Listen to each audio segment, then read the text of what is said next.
Fala pessoal, Eduardo Teixeira aqui e acho que eu declaro aberta oficialmente o movimento Cristo Suburbano.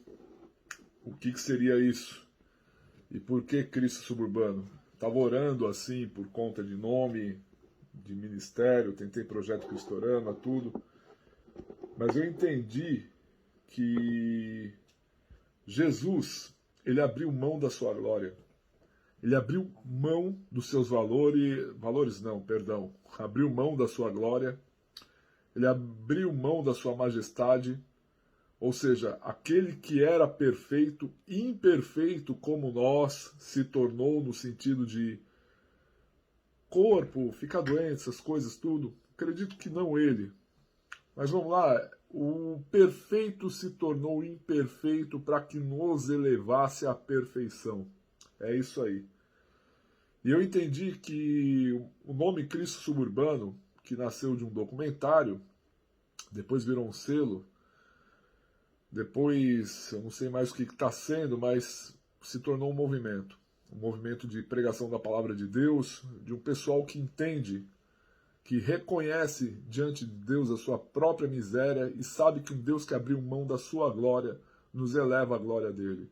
Você sabia que quando Deus, você que reconhece que Jesus Cristo é o teu único e suficiente Senhor e Salvador, você sabia que Deus ele não olha nem para o teu mérito, nem para o meu mérito. Ele olha para o sangue de Jesus Cristo que nos purifica de todo pecado. Em outras palavras, Deus tem uma aliança de sangue comigo e com você. Um dia eu posso até falar de aliança de sangue, mas não é esse o tema do vídeo, para a glória do Senhor. O que eu quero compartilhar com vocês está no Salmo 115, versículos bem rápidos, até para que você tenha um insight, um dia abençoado ao ouvir esta palavra. Vamos lá? Salmo 115, verso 3. No céu está o nosso Deus, e tudo faz como lhe agrada. Prata e ouro são os ídolos deles, obra das mãos dos homens. Tem boca e não falam, tem olhos e não veem, tem ouvidos e não ouvem, tem nariz e não cheiram. Suas mãos não apalpam, seus pés não andam. Som nenhum lhe sai da garganta. Tornem-se semelhante a eles os que fazem e quanto neles confiam. Israel, diga sou eu, confia no Senhor, Ele é o seu amparo e o seu escudo. Até aí, Salmo 115, do verso 2 até o verso 9, isso mesmo. Isso é um princípio muito básico. As pessoas se tornam os ídolos que elas cultuam. A gente pode ver isso na geração. Na minha geração, eu que sou um cara lá meio CJ Ramone, eu gosto muito de bonés trucks, de vez ou outra eu uso um boné skatista, então eu acabo andando um pouco parecido com a minha galera. Alguns usam flanelas como grunge, outros são meio... outros são meio grunge, meio funkeiro, por aí vai. As pessoas elas se tornam parecidas com aquilo que elas gostam, com aquilo que elas se identificam, com os ídolos. Naquele tempo, esse princípio não é de certa forma diferente. Uma sociedade em si, qualquer sociedade, ela é construída em torno da sua religião. Até mesmo aqueles que se dizem ateus, eles têm introjetado na sua cultura pessoal traços das religiões da sociedade a qual ele é inserido. Sabe que esses dias eu ando assistindo, eu sempre assisto atrasado uma série, eu nunca pego ela muito hypada, raramente, exceto Cobra Kai, Karate Kid. Mas assim, eu tava assistindo uma série que tava hypada, hoje eu tô assistindo com calma o Cidade Invisível, série brasileira do Netflix, que trata muito da questão do folclore brasileiro e dos mitos que construíram um pouco da nossa sociedade brasileira. Já li também a do Gilberto Freire, Assombrações do Recife Velho. É um livro muito interessante. Li assim a título de curiosidade. E a gente percebe que cada sociedade ela é moldada, a gente se torna parecido com aquilo que nós somos moldados na sociedade. Um exemplo disso, Israel mesmo estava vendo que aqueles povos perguntavam, cadê o Deus deles? Cadê esse Deus único deles? E o próprio povo de Israel mesmo, o salmista aqui, ele diz que o nosso Deus ele está no céu e ele faz o que bem entende. Isso é entender a sabedoria de Deus. Muitas vezes nós, com as nossas teologias, e eu não tento, eu não denigro a teologia em si, mas às vezes a gente quer sistematizar Deus. Se a gente entender que Deus é o Todo-Poderoso e que ele faz aquilo que lhe apraz, provavelmente, é óbvio, ele tem vontades próprias. Então, às vezes, a gente erra em querer colocar Deus numa caixinha. O máximo que a gente pode fazer é o quê? Estudar aquilo que já foi revelado sobre Deus na palavra dele. Simples. Sou uma pessoa de leitura histórico-gramatical, a palavra de Deus pela palavra de Deus, a Bíblia é a palavra de Deus, e é assim que eu creio, é assim que eu vivo. E nós vemos assim, voltando para essa situação, os povos se tornam aquilo que eles cultuam. As pessoas se tornam aquilo que elas cultuam. As pessoas se expõem, geralmente, óbvio, se você ficar se expondo às drogas, você vai se tornar um adicto, porque você cultua as drogas. Se você se expõe a muitos movimentos políticos, você vai esquecer de Deus e vai querer se tornar um movimento de esquerda, um movimento de direita, que seja. Você vai acabar se tornando aquilo que você cultua. Se você cultua o pecado, você vai se tornar uma pessoa que cultua o pecado. E a palavra de Deus diz que o salário do pecado é a morte. E às vezes as pessoas falam, todos não vamos morrer. Muito niilista da tua parte. Mas o que eu quero dizer é que quando você cultua o pecado, vai chegar uma hora que você não vai aguentar mais, você vai estar de saco cheio disso. Às vezes você está de saco cheio da pornografia que você assiste. Você está de saco cheio das drogas que você assiste. Você está de saco cheio dos relacionamentos furados que você se envolve. Você está de saco cheio da tua vida. Por quê? Porque você está cultuando deuses estranhos, que aparentemente não falam com você, não lhe apalpam, como diz aqui, até não vêm. Às vezes deuses que te desprezam. Eu me lembro uma vez, assistindo um filme do Conan, o Bárbaro. Eu acho que ali é o ápice do filme, em que Conan ele resgata um mago, sei lá, não sei se era mago, acho que não.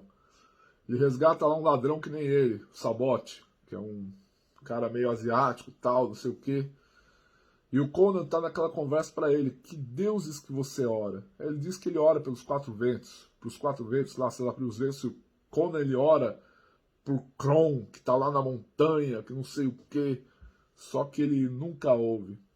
E às vezes a gente ora, pede para Deus, e a gente tem sempre aquela impressão de que Deus nunca nos ouve. A gente tem sempre, você tem essa impressão, eu tive. Talvez a gente tenha colocado muito a nossa ansiedade diante de Deus de forma incorreta, de forma errada. E às vezes a gente não tem orado para o Deus certo. Às vezes a gente não tem feito o pedido certo. E aí às vezes a gente vê até produções de séries, tudo, o pessoal querendo denegrir muito a fé em Cristo, a fé cristã, a fé em Jesus. E saiba, Jesus ele te ama. Jesus ele ama você. Jesus realmente ele está um pedido ele está assim a um pedido de distância, ele está a um pedido de oração, ele está a uma oração de distância de você. E quando a gente ora, eu acho interessante que as pessoas quando elas oram para esses deuses, elas cultuam esses deuses, elas se tornam semelhantes àquilo que elas cultuam.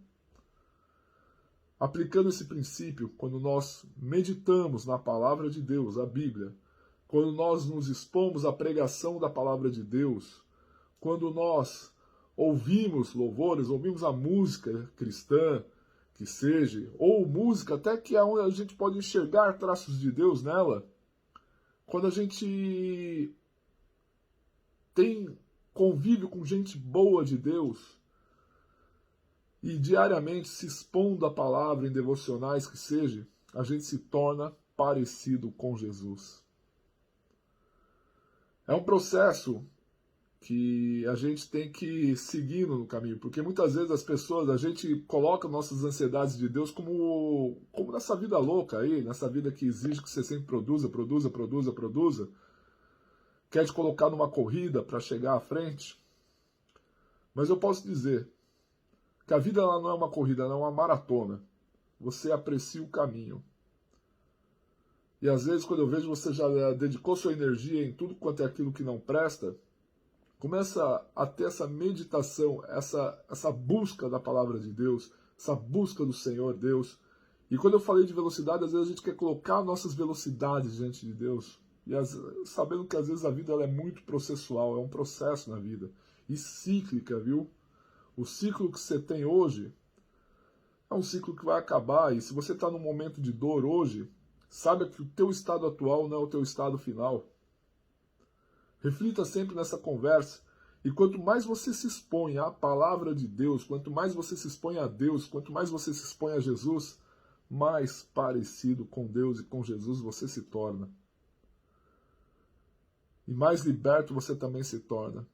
Porque a palavra realmente diz, conhecereis a verdade vos libertará. Alguns podem dizer com aquelas perguntas romanas e gregas, o que é verdade? A verdade é uma só e ela liberta. E é Jesus. Ore comigo. Pai Santo, eu quero estar mais parecido com Jesus. Eu não quero mais me parecer com o meu pecado. Eu não quero mais me parecer com minhas deformações. Eu quero me parecer com Jesus. E que Cristo venha habitar em mim agora. Eu aceito Jesus como meu único e suficiente Senhor e Salvador. Glória a Deus, você fez essa oração? Eu peço a Deus agora para te abençoar. Pai Santo, em nome de Jesus, abençoe este meu ouvinte, esse que está me assistindo. Que o Senhor venha habitar e mostrar para ele qual caminho deve seguir e que ele venha reconhecer cada vez mais os sinais do Senhor na vida dele. Assim eu lhe peço no nome santo de Jesus. Amém. Procure sim uma igreja cristã, procure bons irmãos, procure gente boa que está disposta a te ouvir e te ajudar. E saiba que em Cristo Jesus você já é nova criatura. Deus abençoe vocês.